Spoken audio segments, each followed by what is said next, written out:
आप सभी को नमस्कार। मैं डॉक्टर वरुण कुमार अग्रवाल, एक कैंसर रोग विशेषज्ञ surgeon, PD cancer care institute Agra से। अक्सर हम लोग देखते हैं कि एक नॉर्मल मरीज या फिर एक जो कैंसर से पीड़ित मरीज है, अक्सर हमसे पूछता है, डॉक्टर साहब कैंसर का कारण क्या है। जो उसके परिवार वाले जिसके संग में आते हैं वो पूछते हैं, डॉक्टर साहब इनसे बचाव कैसे किया जा सके। तो मैं थोड़ा सा वीडियो इसी चर्चा के बारे इसी विषय के बारे में बनाना चाहता हूँ।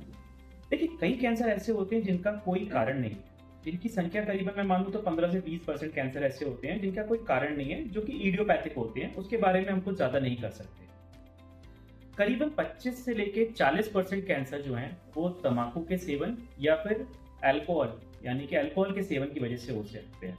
तो अगर हम इन आदतों से दूर रहें, तंबाकू चाहे वो बीड़ी की फॉर्म में हो, चाहे गुटखा की फॉर्म में हो, खैनी की फॉर्म में हो, उससे हमें दूर रहना है। तो करीबन हम 25 से 40% कैंसर जो होते हैं उनको प्रिवेंट कर सकते हैं। अब अक्सर सवाल आता है कि डॉक्टर साहब हम लोग खाने में क्या खाएं। तो खाने में हमारी जो थाली होनी चाहिए वो बेसिकली रंगीन होनी चाहिए, 7 रंगों से भरी होनी चाहिए। वो कब होगी? जब हम फल और सब्जियों का सेवन ज़्यादा करेंगे। हमें खाने में अपना फल और सब्जियों का सेवन ज़्यादा करना है, शाकाहारी बनना है। यानी कि हमारी थाली में आपका किसी दिन कोई हरी सब्जी होनी चाहिए, किसी दिन टमाटर होना चाहिए, किसी दिन भिंडी होनी चाहिए, किसी दिन गाजर होनी चाहिए। कलरफुल थाली होनी चाहिए। जितनी हमारी थाली कलरफुल होगी, जितना हम लोग सब्जियों का या फिर फलों का सेवन ज़्यादा करेंगे, उनके अंदर विटामिन हैं, एंटीऑक्सीडेंट है, वो कैंसर प्रोटेक्टिव। दूसरी चीज़, कई लोग कहते हैं कि क्या फलों का जूस हम लोग ले लें, वो फल खाने से ज़्यादा अच्छा है। फल आप साबुत खाएं, उसका जूस बना के ना पिएं, क्योंकि जब हम उसका जूस बना के पीते हैं, जो उसकी जो प्रोटेक्टिव चीज़ें होती हैं, जो फाइबर्स होते हैं, जो विटामिन होते हैं, वो चले जाते हैं जूस में। तो आप लोग फल को नॉर्मल खाएं, साबुत खाएं। दूसरी चीज़ जो आती है कि हमारा जो खाना होता है 3 चीज़ों से बनता है। कार्बोहाइड्रेट्स होते हैं, फैट होते हैं और प्रोटीन होता है।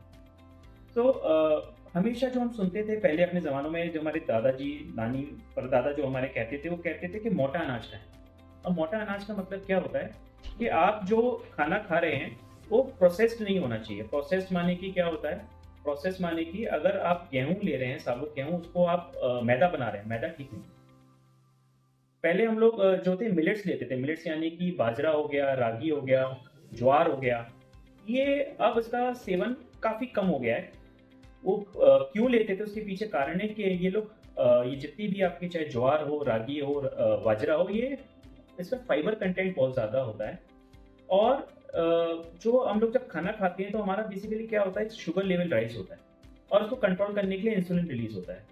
तो ऐसे जो हम जब मिलेट्स खाते हैं तो उसमें शुगर लेवल जो और जो इंसुलिन का रिलीज है वो बहुत इक्वली बैलेंस्ड होता है।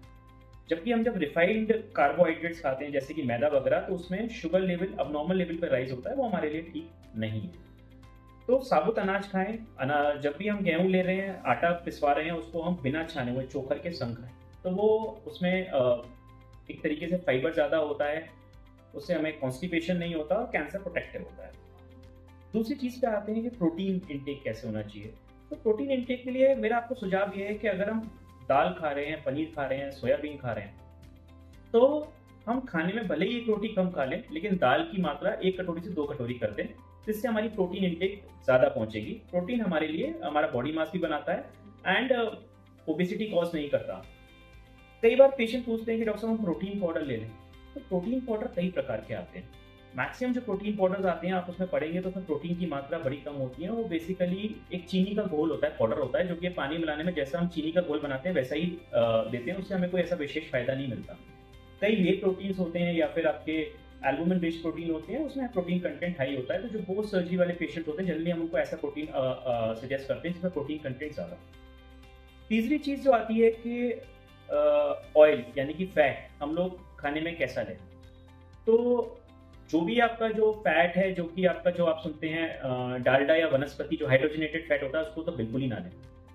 रिफाइंड ऑयल हम लोग यूज़ करते हैं, ज़्यादा यूज़ करते हैं अपनी दिनचर्या में, बट वो भी आपके लिए ठीक नहीं है, क्योंकि उसके अंदर भी सैचुरेटेड फैट्स होते हैं, क्योंकि वो रिफाइंड प्रोसेस से बनता है।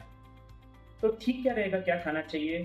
तो मेरी आपको सलाह है कि जो कच्ची दानी का सरसों का तेल है वो सबसे बढ़िया है, या फिर जो हम घी होता है जो हम घर में बनाते हैं, या फिर बाहर से अगर शुद्ध घी मिल रहा है तो वो ठीक है। अब कितनी मात्रा में लेना चाहिए? तो ऑयल की कोई भी मात्रा सेफ नहीं है। हमें मिनिमम अमाउंट में लेना चाहिए दिन में, जिससे हमारा काम चल सके। और नेचुरल फैट लेने की कोशिश करनी चाहिए। नहीं, नेचुरल फैट क्या हो गया? यानी कि अगर हम काजू बादाम ले रहे हैं उनके अंदर नेचुरल ऑयल्स हैं, या फिर हम लोग सीड्स ले रहे हैं उनके अंदर नेचुरल ऑयल है, वो भी हमारी फैट की रिक्वायरमेंट को दिन की पूरी करते हैं। अब आता है कि दूसरी चीज़ है कि हम लोग एक नियमित व्यायाम रोजाना करना चाहिए। ज़रूरी नहीं कि आप लोग जिम ही जाएं। अगर आप मिनिमम वॉकिंग भी कर रहे हैं अराउंड आधे घंटे दिन में, तो वो भी आपके लिए पर्याप्त है। एक शब्द का हम यूज़ करते हैं इंटरमिटेंट फास्टिंग, क्या वो प्रोटेक्टिव है कैंसर में? इस पे सब लोगों की राय अलग हो सकती है, बट मेरा विचार ये है कि अगर हम शाम को अगर अपना खाना शाम के 6, साढ़े 6, 7 बजे तक खा लेते हैं और अगले दिन ब्रेकफास्ट सुबह 10 बजे करते हैं और उस बीच में उस अंतराल में कुछ नहीं खाते हैं, तो उससे काफ़ी चीज़ों में लाभ मिलता है। और इंटरमिटेंट फास्टिंग देखी गई है एक कैंसर प्रोटेक्टिव है। तो अगर बीच में कहते हैं कि 7 बजे के बाद हमें भूख लगती है तो फिर हम कहाँ क्या हैं, तो फिर आप लोग या तो पानी ले सकते हैं, नारियल पानी ले सकते हैं, ज़रूरत पड़े तो कुछ फ्रूट्स ले सकते हैं। बट इंटरमिटेंट फास्टिंग करके देखिए, आप खुद भी लाइट फील करेंगे, आपका वेट भी रेगुलेट होगा और ये एक प्रोटेक्टिव फैक्टर भी है।